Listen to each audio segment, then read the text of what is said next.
Governor ఖచ్చితంగా council of ministers state లెవెల్లో council of ministers advice bound అయి ఉండాలి. ఎందుకంటే కౌన్సిల్ ఆఫ్ మినిస్టర్స్ అనేవాళ్ళు డెమోక్రటికలీ ఎలక్టెడ్ సిస్టమ్ని రిప్రజెంట్ చేస్తున్నారు. కాబట్టి గవర్నర్ తన నిర్ణయాలన్నీ కూడా he is bound by the aid and advice of the council of ministers అనమాట.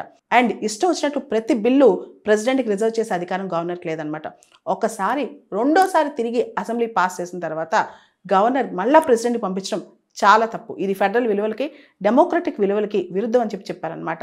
అండ్ గవర్నర్ చేసిన యాక్షన్స్ ఆర్టికల్ 200 ప్రకారం బిల్స్ పాస్ చేసే విషయంలో గవర్నర్ ప్రతి యాక్షన్ కూడా న్యాయ సమీక్ష ఉంటుంది, జ్యుడిషియల్ రివ్యూ ఉంటుంది అని చెప్పి.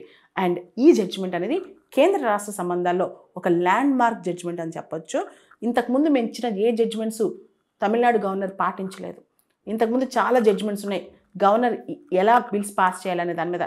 తమిళనాడు గవర్నర్ వినలేదు. Last year supreme court Punjab governor విషయంలో కూడా ఇటువంటి జడ్జిమెంట్ ఇచ్చింది. కానీ ఆర్టికల్ 142 సుప్రీంకోర్టు ఇన్వోక్ చేయడం ఫస్ట్ టైం గవర్నర్స్ పవర్స్ పైన. సో ఇది ఒక అద్భుతమైన జడ్జిమెంట్ అని చెప్పొచ్చు. సుప్రీంకోర్టు ఒక కాన్స్టిట్యూషనల్ అథారిటీ, గవర్నర్ ఒక కాన్స్టిట్యూషనల్ బాడీ. కానీ ఒక కాన్స్టిట్యూషనల్ బాడీ ఇంకో కాన్స్టిట్యూషనల్ బాడీని నువ్వు రాజ్యాంగ విరుద్ధంగా యాక్ట్ చేసావు, నువ్వు గవర్నర్ అయితే మాకేంటి, నువ్వు తప్పు చేసావు. అండ్ ప్రెసిడెంట్ కూడా అంటే ప్రెసిడెంట్ పవర్స్ కూడా దీనిలో క్వశ్చన్లోకి వచ్చాయన్నమాట.